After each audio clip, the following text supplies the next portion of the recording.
C'est demain que Marine Le Pen sera auditionnée dans le cadre du procès en appel des assistants parlementaires du Front National. En attendant, c'est Nicolas B, souvenez-vous, l'ancien secrétaire général du parti qui était appelé à la barre aujourd'hui, lui aussi mis en cause pour avoir prétendument embauché un assistant parlementaire payé par le Parlement européen, mais qui travaillait en réalité pour le parti. Bonsoir Alexandre Chauveau. Bonsoir Pierre, bonsoir à tous. Vous suivez ce procès pour Europe 1 et tout en réfutant l'intentionnalité de commettre un délit, Nicolas B a cet après-midi reconnu une partie des faits reprochés.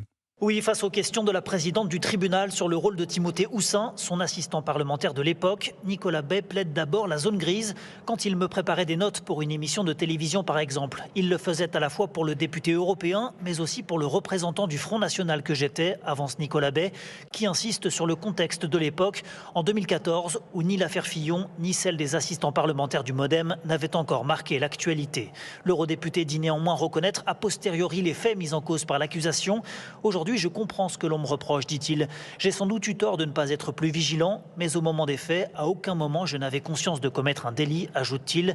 Une inflexion claire dans la stratégie de défense que pourrait également adopter Marine Le Pen demain lors de son audition. Quitte à assumer une condamnation, la principale prévenue espère démontrer que le risque de récidive est nul pour tenter de faire tomber l'exécution provisoire associée à la peine d'inéligibilité prononcée en première instance.